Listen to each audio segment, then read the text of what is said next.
All right, so this video is going to be an analysis of Cantos 13 through 16 as we continue our reading of Dante's Inferno.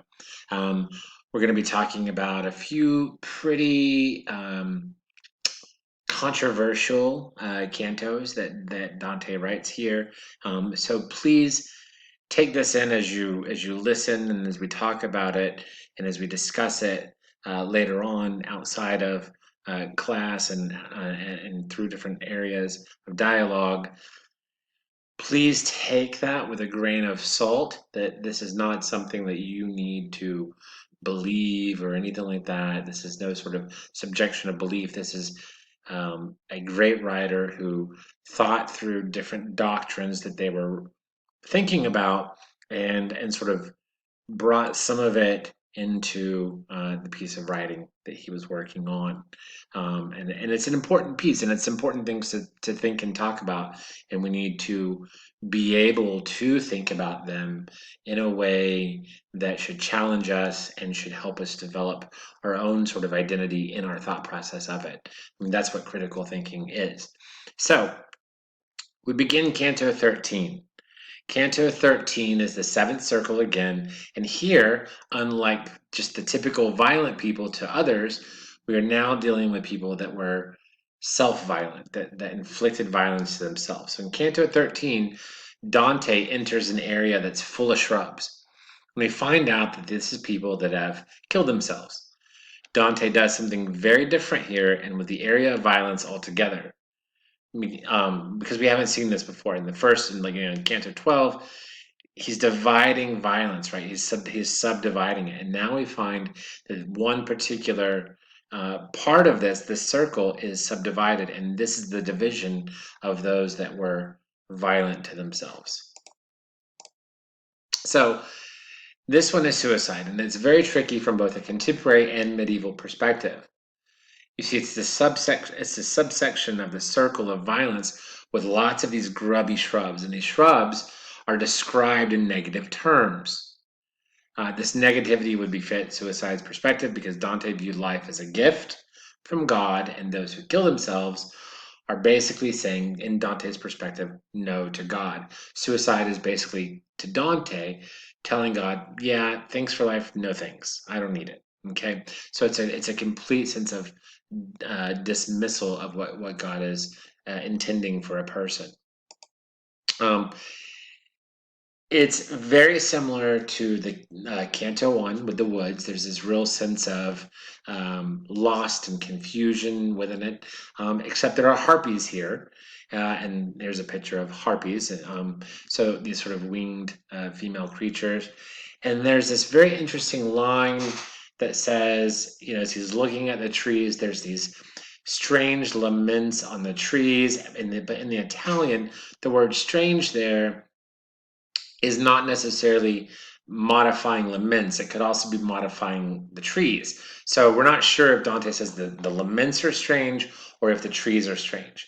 I tend to think it's more of the trees are strange. There's something different about them. There's something in it's sort of Dante sort of getting us ready for what these trees are. So he also uses in line 26, he talks about how there are voices among the thickets, and that's an allusion to Eden. This is sort of the anti-Eden, but when Adam and Eve go and sin, and then God is looking for them, he hears the voices among the thickets, and that's the illusion that Dante is giving here as well.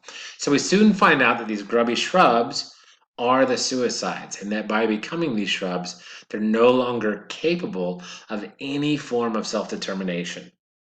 They can't even talk to somebody. To talk to somebody, somebody has to come along and break a branch off of them. They have no sense of self-determination. Yet, when somebody comes along and they want to express themselves, that break has to occur. So it's as if they're suffering wounds like the ones they inflicted on themselves every time they want to talk. We meet a person here. His name is Pierre del Vigne, which means Peter of the Vines, and he was the chief of staff to the Holy Roman Emperor Frederick II, who died in 1250. We also learned Frederick is a heretic earlier, and part of this was because Frederick reinstituted emperor worship when he becomes king, and he's this sort of little guy is like his fly here. He was just always around him. He's sort of the propaganda man of that cult. And so when he's removed from office, Pierre Delvigne kills himself, and it's said the legend or whatever it is of it is said that he actually went and bashed his head into a wall until he died. So don't know the truth of that. Something that you might want to look up. I don't know the truth of it.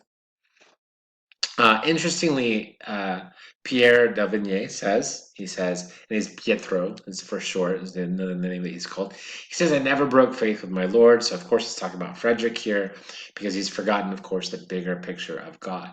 And it's a sense of irony that Dante uses because by doing that, he did break faith with God. So he was really just a lord with Frederick. We also find out that the courtesan he was mentioning was envy, and he blames envy for his death. Like all sinners, he's blaming someone other than himself. This is important for Dante because he's in the same situation as Pierre politically. The idea of exile, and the question is life worth living when it's not going well? And that's heavy on Dante's mind. And so this interaction is actually very important. So, 997 through 100, it talks about, it's a few lines that are talking about how the things are strewn out into the woods, they reckless where they fall, and some will grow. And that's, of course, a biblical allusion once again to the parable of the sower.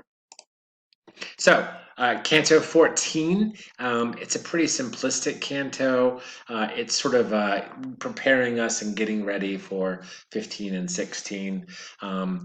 But in lines 1 through 3, there's this real focus, and we see in Dante that he recognizes the comparison of love and violence, that love is something that brings people together while violence actually divides people.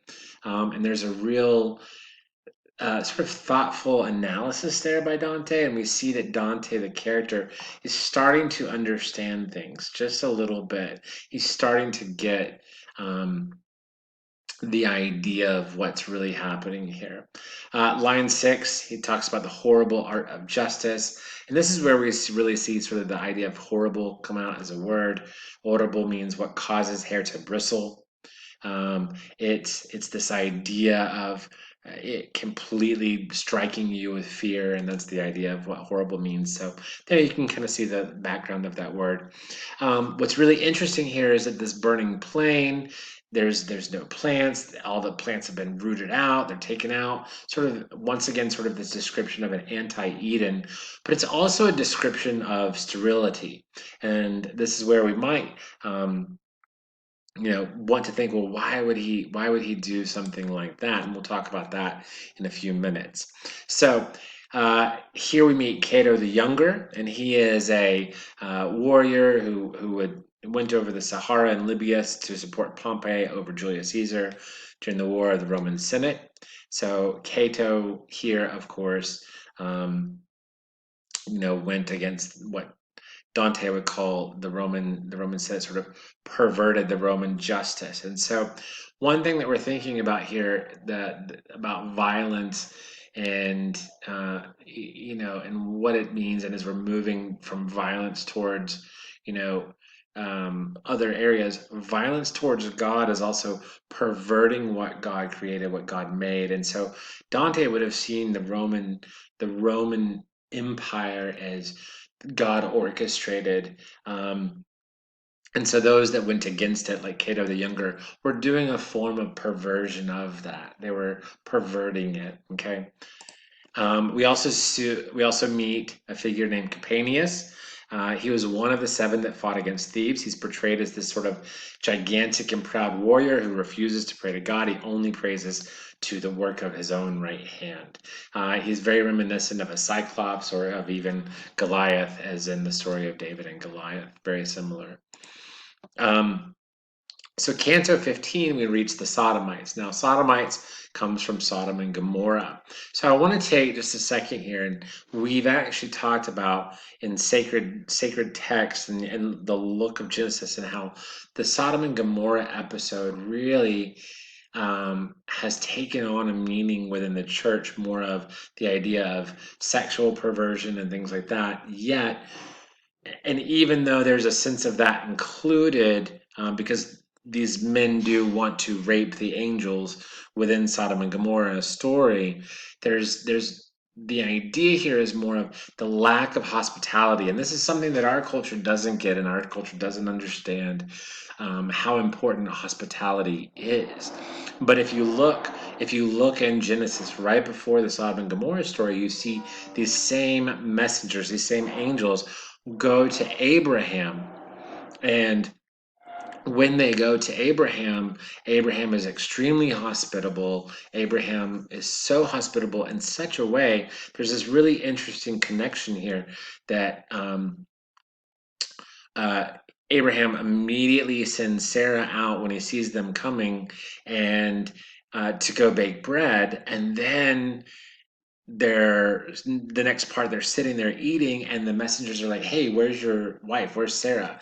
And she's not able to come and eat with them. Now, some commentators and have said, well, women could not eat at the table, and that's honestly simply not true. It's just that's not true at all. Women could definitely eat at the table in times like this. The one time that a woman could not is if she was unclean, and that would mean during her menstrual cycle or her period. And so what's interesting though is just a few verses before in Genesis, we see that Abraham sends Sarah to go create and bake some bread. Now, that would be another thing that a woman who's on her menstrual cycle could not do. So in between that, in between her baking bread and them sitting at the table, she has developed her menstrual cycle from there. Now, this is a really big deal because Sarah was unable to have children. And it's during this meal that the messengers say to Abraham, "Hey, your wife is going to have a baby," which is, of course, this covenant story of how God works through Abraham to create a covenant with many, many people all over the world. Okay, so it's a really big deal. So the idea here of this story is that the hospitality that um, Abraham gives to these messengers creates the situation of the blessing of the covenant, and it's immediately followed by the Sodomites, where in Sodom and Gomorrah they do not give that same sort of hospitality to the messengers that go there. In fact, they try to rape and hurt them. So even though it's focused on a lot of times within the medieval church, and for Dante it would have been too, this idea of sexual perversion, really it's about hospitality much more so. So it's sort of something that we can look back on and say, well, maybe, it would be better if we changed this sort of idea. But the name sodomite now means more than anything just the perversion of sexuality in some form. But Dante even sort of takes it a little bit different, and we'll talk about that too. So Dante turns toward the sinners that are sodomites, and he would believe that this is the violence against God simply because it's against nature, the perversion of what God ordained. Now, Dante was not gay or ever persuaded towards it, so we would expect him to spend a little bit more time here. But instead, he really focuses on the broader nuances of sin in a very strategic manner. He does not focus on homosexuality. And as we look at Brunetto Latini here in just a second, the character of Brunetto, there seems to be this. Well, maybe he was, Brunetto was.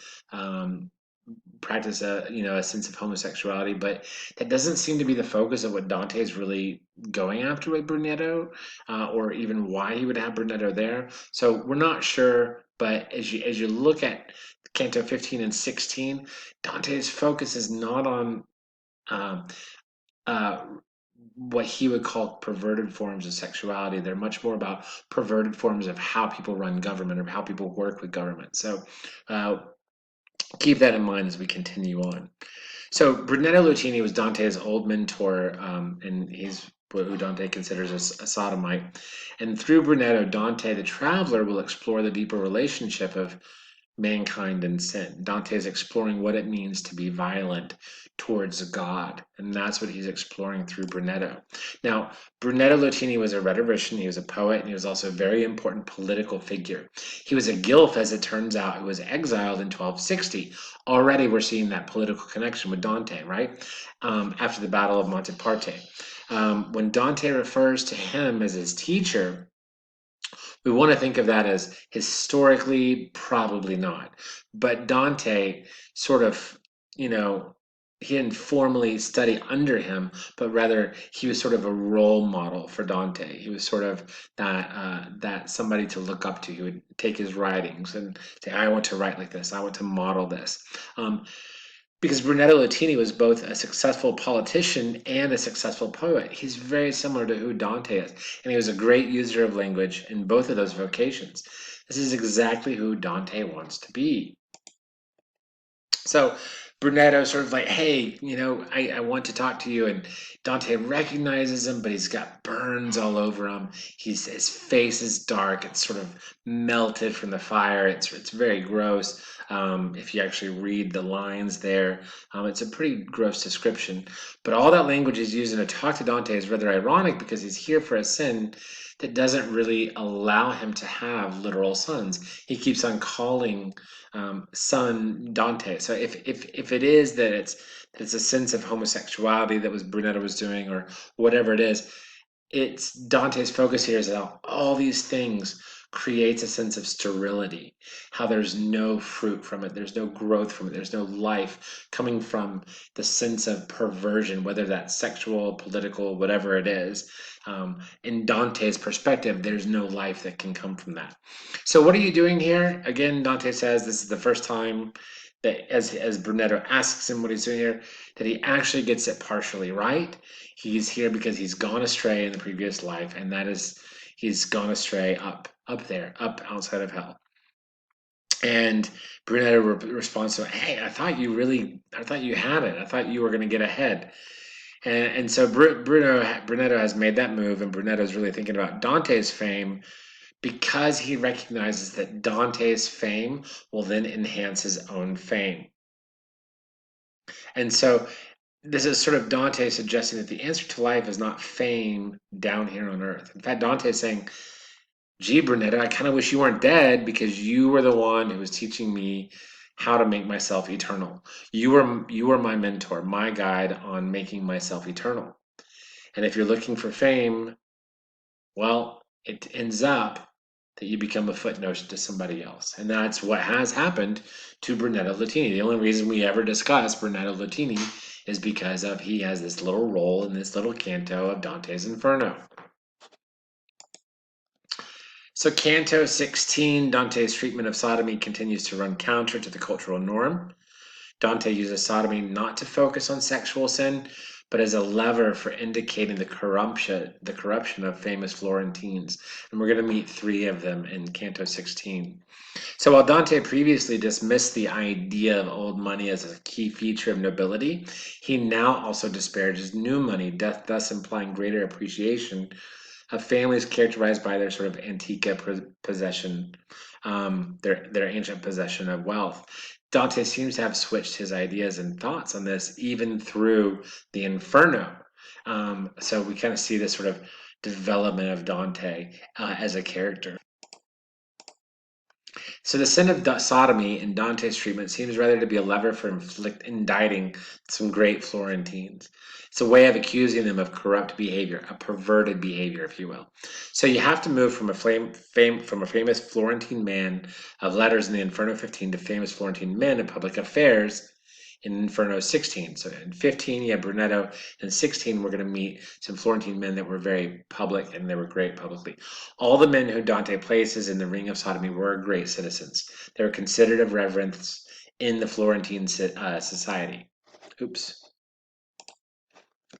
So the poignant smile that compares Brunetto to a runner in a foot race of Verona appears at the end of 15, and that allows the poet to conclude the canto with this idea of winning the race and not being one that loses. And the simile continues, and it continues on in 16. Now, in 15, it didn't insist on the sort of depravity for Brunetto, the sense of Brunetto running naked and sort of all gross and twisted up. But in here in 16, there's this immediate highlightedness of these nobles sort of are these sort of nude wrestlers greased and ready for a fight. There's this sort of grotesqueness to them that Dante sees, this sort of perversion of them. Okay, they are a sort of a gladiatorial show to appear to look at,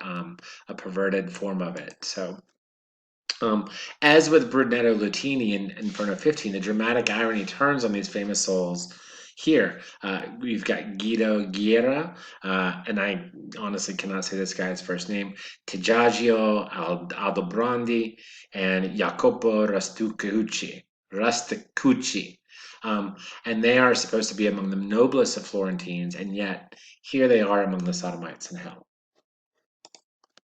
So these souls are still keenly aware of their past importance in Florentine society when the conversation moves beyond their common Florentine citizenship. Jacopo remarks that their great fame should move Dante to speak with them.